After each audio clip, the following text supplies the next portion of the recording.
Hello and welcome to this podcast with the Housing Ombudsman Service. My name's Victoria King. I'm Sector Learning and Development Lead here at the Housing Ombudsman, and I have the pleasure of being joined today by Angela Gascoigne, Chief Executive at Shal Housing. Thank you for joining us, Angela. Would you like to introduce yourself? Yeah, thanks, Victoria. Yeah, I've been in the housing sector for a long time, and I've worked in local authorities and housing associations across the southwestern Wales. In fact, the southeast and East Midlands as well. And I'm not somebody who fell into housing. I'm somebody who chose housing. I love housing. I'm passionate about it. And I've been chief executive here at Shal for just over 10 years, and it's been a pleasure. Oh, amazing, great. So we actually met earlier this year at the National Housing Federation Customer Experience and Resident Engagement Conference back in February, where we were both talking about in a breakout session supporting vulnerable customers. So following on from our spotlight report on attitudes, respect and rights, or relationships of equals, we released back in January 2024. I'm interested to understand what's your approach at Shal to vulnerability? Well, because we provide homes for people who are in housing need or have been homeless, we need to remember that some of the people that we provide homes to may have had really difficult times, and that could make them vulnerable or less resilient in the present, even though their difficulties have maybe stopped now. And we also try and remember that the circumstances of somebody's life at home or in their neighbourhood or even in society can mean that they are more vulnerable than most people.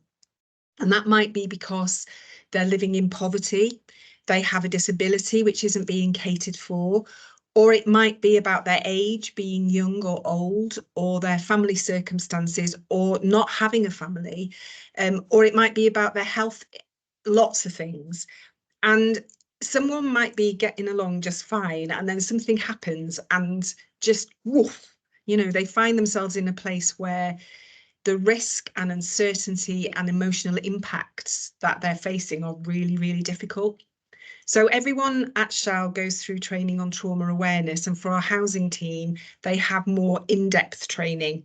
And we also train everyone in restorative practices, and we're looking at how we embed this throughout the organisation into everything that we do. And we use these lenses to look at the work we do.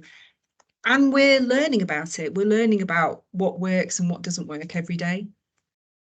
Yeah, I really like that, how you're trying to you've got that real good culture and in everybody that works at Shal, and it really does tie in with our individual circumstances approach, that how you've described your approach there. So a lot of the approach to vulnerability is about fairness and how it needs to apply to all, not just those who are deemed to be vulnerable, i.e. this human-centric approach. How do you ensure this approach happens at Shal? I would say that at Shal, we try and remember that every single one of us can be vulnerable and that every single one of us can be strong. Vulnerability is sometimes easy to see, but often it's hidden. And it makes sense to hide your vulnerability. It's how we all survive. So we try hard not to make assumptions that people are okay or not okay. And fairness is at the heart of restorative practices, and we're using these practices with everyone. We might not get the outcome we hope for, but we can acknowledge that the process was fair. And a big part of this is asking people the same set of questions. For example, how is this impacting you? What do you need from us? What do you think needs to happen next? So the questions are the same to everybody, but the answers are personal to each individual. And at our survey that we did last year, 85% of our tenants told us that they feel that we treat them fairly and with respect. 5% said that we didn't, and 10% aren't sure. And we know that this metric, this being treated fairly and with respect is a key driver of overall satisfaction, along with having satisfaction with our repairs and maintenance service. So we want to make sure that we continue to build on this. We clearly don't get it right the whole time, but I hope that we are sensitive when we get it wrong. And I love what Brené Brown says when she says, I'm here to get it right, not to be right. That's the approach that we try and take. That's a really powerful sentence there from Brené Brown. So, Yeah. and it also links back to what we were saying in our report, which is what does the person need? So in our call for evidence on the Spotlight on Attitudes, Respect and Rights report, 58% of residents said that they consider themselves to have a disability.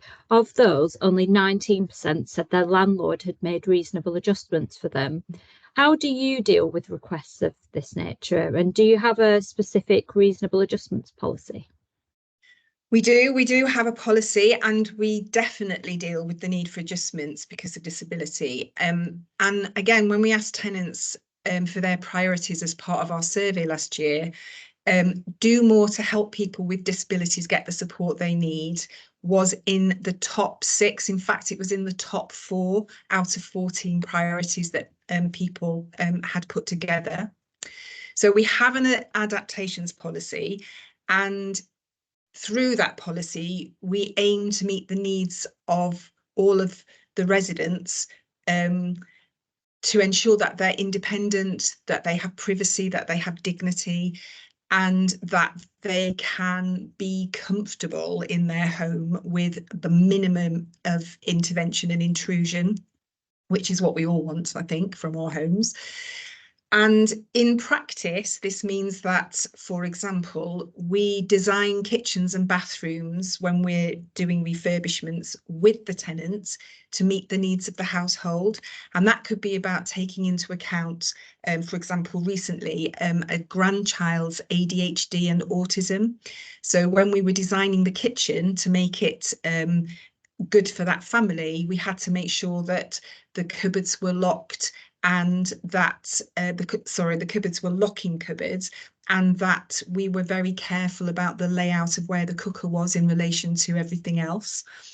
When we're replacing our bathrooms, again, we work with the household to make sure that they get what they want. And quite often what's happening at the moment is that we're replacing a bath with a walk-in shower.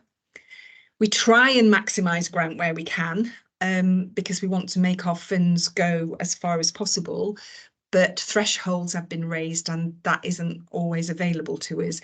So sometimes this costs a little bit more, but we think it's the right thing to do.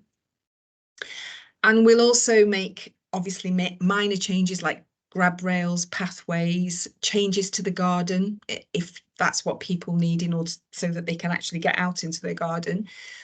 We have a small number of fully adapted homes, and we're very proactive about making sure that households who need them get them by working with adult social services. But this is only a really small portion of the homes that we have. And so that the adaptations are crucial. But it isn't only about physical disability. We'll also look at the support around some tenants who may have a long-standing mental illness, which can mean that it becomes problematic from time to time. And this might be about making sure we know mum or a friend or a neighbour who we can check in with, or who can advocate for them to us when perhaps they're not feeling particularly well. And I think that someone who has a serious illness can, with the right support from their landlord, they can really thrive. And it's about being there when we're needed, but then getting out of the way when they don't need us anymore and just letting people get on with their lives. And the other side of the other time when I think there is a need sometimes for us to make reasonable adjustments is when when we might need to do some work on the home, which could be really triggering for somebody in the household. So we design the working times with the household, with the tenant, and plan the most intrusive work with the family in a way which is most helpful to them. And that means that, you know, the discomfort of having to have significant work done on the home is, for some people, that can be really, really difficult to deal with. So we try to minimize that and make sure that the discomfort is as little as we can help it to be. I think sometimes as well, there are issues around caring for the home because of mental or physical illness or emotional difficulties. And when we are responding to that, our first thing is to build the relationship, and then we plan with the family how they can tackle the issues a little bit at a time so that they're not overwhelmed. And we will also support this by perhaps doing some of the work ourselves, maybe help in the garden. We have a rainbow fund, which the housing officers can access to put a little bit of extra work in, or we might do some of the decorating. And I think that's a reasonable adjustment. It's acknowledging that the home has got away from them, as someone described it to me, but it's planning the work that's needed with the tenants and the household, and then taking time to support them in the progress they've made in the face of other struggles that they might also have. We're currently doing a review of our approach to equality, diversity and inclusion, and that's giving us the opportunity to review what we do and how we can communicate it more effectively and improve our responses to people. And each time we work with someone, we learn, and holding that learning and communicating it is something that we want to get better at. Brilliant.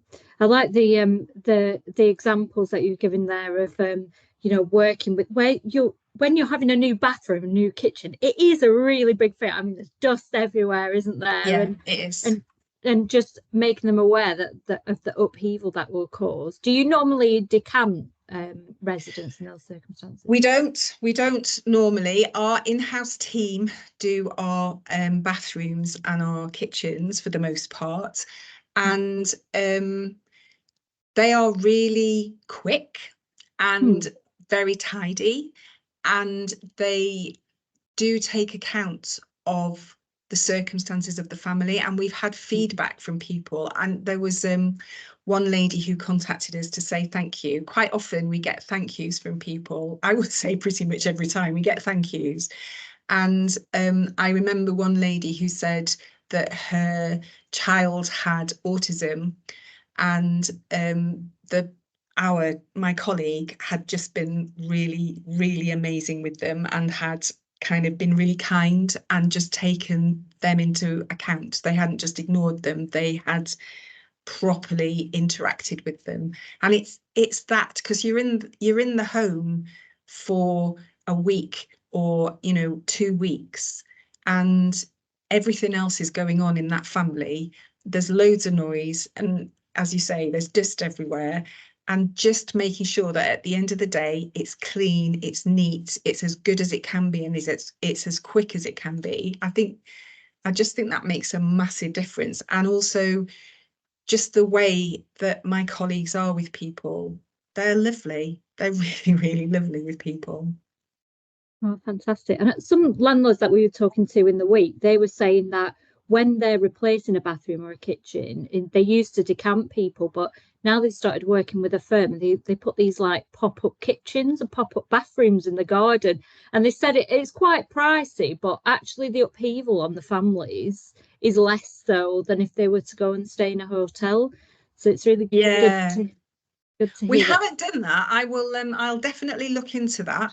We haven't what we do is just make sure that there is a space for them to be able to, you know, go to the toilet or whatever. And we do get it in really quickly.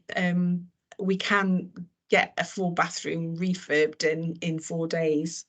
Wow, amazing. Who are they? I need the numbers of these, these No, you're not having contacts. any of them. They're all amazing. Ruby, Stacey, Eric, they're all fantastic. Yeah. Oh, oh, amazing. So, back to the script, back to the report then. So, a strong theme in our spotlight on attitudes, respect, and rights in the resident responses was digital exclusion and unequal access to or capacity to use digital technology.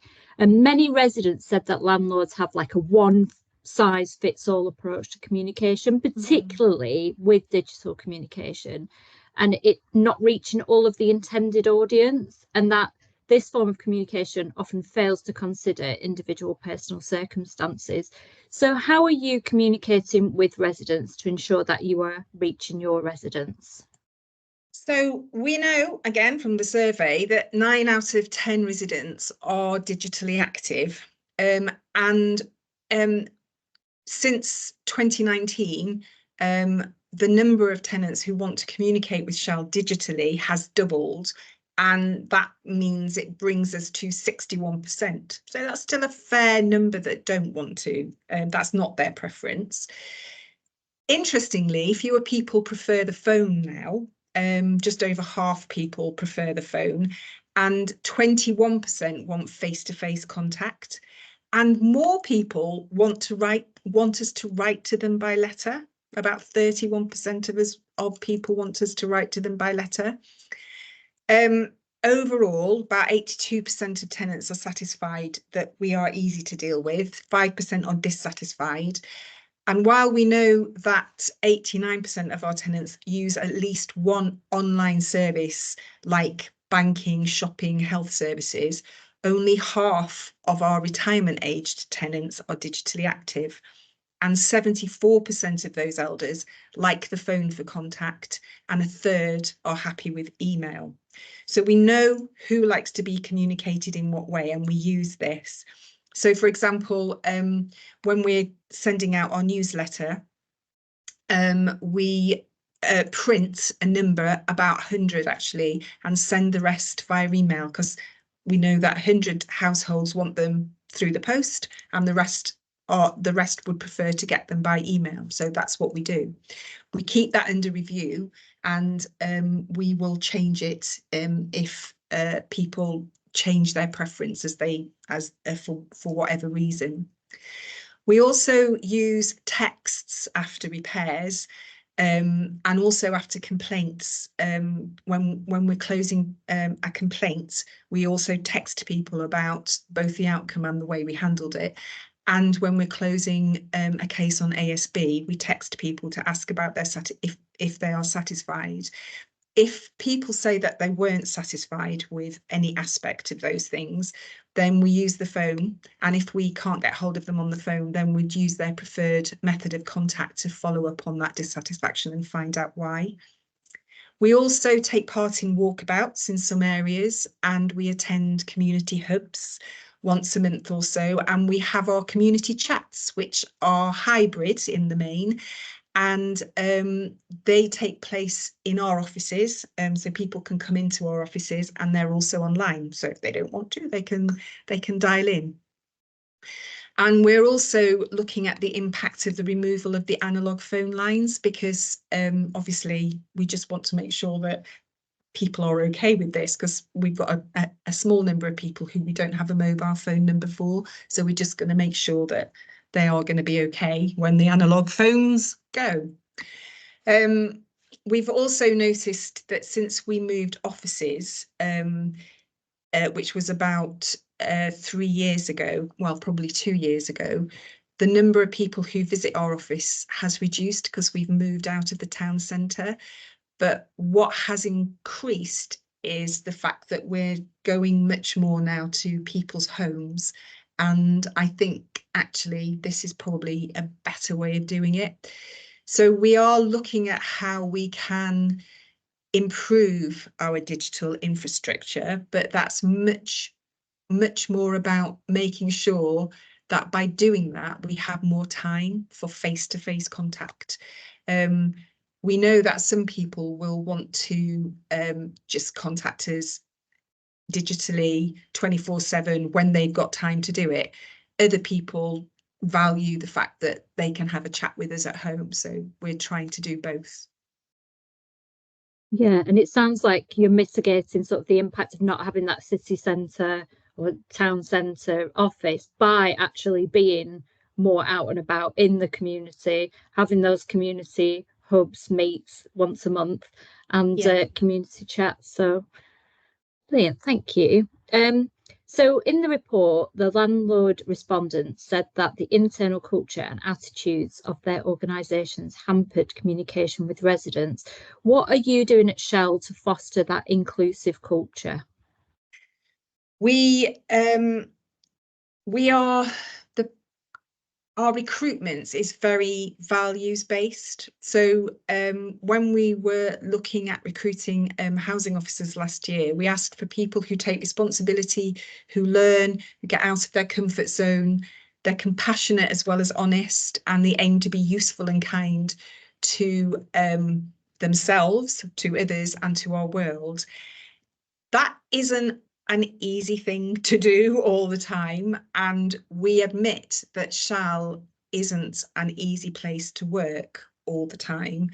Um, but we do support colleagues, and we do try really hard to make sure that there is space for them to just decompress. Because I think sometimes the stresses of what we do are can be quite intense, and those stresses can get in the way of us being kind.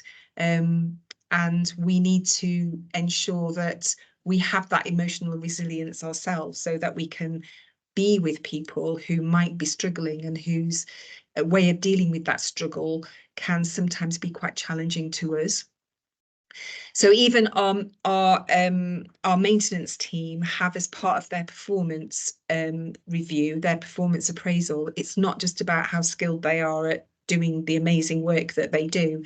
It's also about the way that they are with customers, the way that they are with their teams, how supportive they are to other people, how much they mentor their colleagues. So all of that relationship stuff is really, really important to us.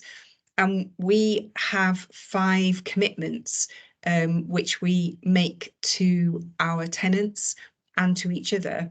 And those are creating a strong community, building strong relationships, providing quality homes and services, including listening and understanding, and being transparent and accountable. And we're just looking at reviewing the behaviours that go with those commitments at the moment. So people are working on how we're going to put that together next month. So I'm looking forward to that, actually. But I think that the creation of the culture actually comes from our board. And as a board, they are very challenging, but they're also very compassionate, and they allow us as an organisation to be agile with regards to decision making and responsiveness. I'm not a big fan of command and control. I prefer sense and respond. And I think it can be challenging for boards to enable strategy to emerge in response to what we're seeing and hearing from tenants and communities. But I think that's what we do at Shell. And the outcomes around that are the most important thing. So as a result of this way of working, we've increased our investment in homes to respond to the need for energy efficiency, and we did that quite early on. We see the child when we're working with families, and we don't overlook their needs and rights by focusing just on the adults. We've worked with partners on passive monitoring in homes, which has led to improvements in heating systems and less interruptions for tenants. We've improved the specifications on the kitchens and the bathrooms, but have kept the costs low. We're doing the stock condition surveys in-house with the maintenance team, so people are comfortable with them going into their home, and they don't mind them coming in and looking in every home as they do the survey. We say sorry when we get it wrong, and we welcome complaints, and the board doesn't worry about the numbers being high as long as the outcomes and the processes are good and that we're learning from the complaints that we're getting. And we do what we think is the right thing to do, even though it might be really scary. Like we took a big developer to court back in the day, and that was very scary, but it was the right thing to do. So we know we're not perfect, but we are a diverse team and we are up for learning. And when we get it wrong, I think there is a bit of humility there, which goes along with the board being challenging, but also supportive about us owning it and putting it right.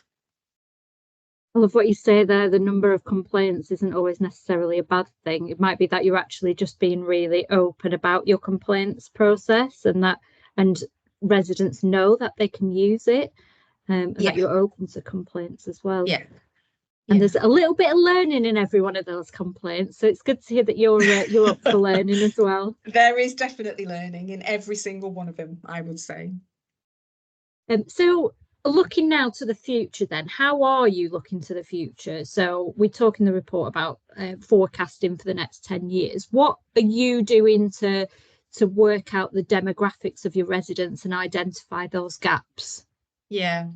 Well, we work in Somerset, and that means that we are in a county where about 48% of the residents are in rural areas. So a big part of what we do is about focusing on net zero and climate change, because we can see the impacts of it um, here in Somerset, and Somerset has declared a climate emergency. So making sure that rural communities are fully engaged digitally, that they have the transport they need, that we are able to build the homes we need. That's really, really important to us.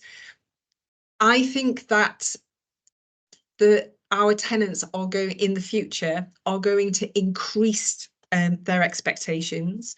They're going to expect more of us. They are going to expect more in terms of the standards, and we are up for that. That is something that we are working really hard on now, and we are significantly investing in our homes, and we are significantly investing in energy efficiency, because we also know that within Somerset, whilst we are, I think it's we are the fourth most expensive in terms of homes, in terms of house prices, but we are the sixth in terms of income. So our income profiles are alongside the northwest and the northeast, but our house prices are alongside London and the southeast.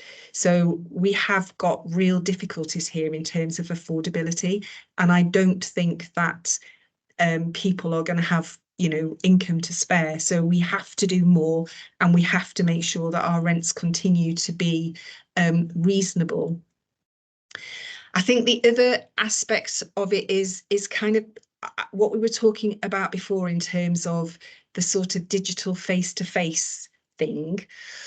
We are going to have to do more digitally, and people are going to expect that of us. So we are reviewing what we are doing digitally and how we make it more customer friendly, and make sure that our customers have a good experience of our digital offer. And at the same time, we also know that our tenants value relationship, and they value that face-to-face contact with us. So we want to make sure that we continue to do that and to offer that and to be really human as an organisation, and to continue to have that sense of community and relationship at the very core of who we are at Shal. And I think the other thing that I would say is the issue around people's own communities and their sense of empowerment within their communities is really important. We have been working as the locally trusted organisation with a big local project called Villages Together, and they had £1 million to spend over 10 years. And it has been such a privilege working with that community and seeing what they can do. It's just been wonderful. They've just bought a big playing field, and it needs to be drained and so that it can be properly used by the football team who are sloshing around in the mud at the moment. They've got football teams going. They're looking at a community hub where all of the services can get to, because this is a rural community. It's just been amazing, and there are other communities that we would really want to work with, and we're looking at how we can what we can do as an organisation, as a small community-focused organisation, what we can do to support people to do what they want to do in their communities. One of the other priorities that people said was important to them was help us to help ourselves, help us to maintain our home ourselves, help us to work in our communities ourselves. So that sense of wanting to take control of your life and wanting to have power over your destiny, that's really something that we want to encourage and take very seriously, and look at what else we can do to make that to make that a reality for more people. Thank you. So, we talked earlier about communication with residents, and you talked about how you know who you're going to write to, who you're going to email, who you're going to phone. How do you keep on top of those records? How do you ensure that your records on residents are up to date and they're relevant?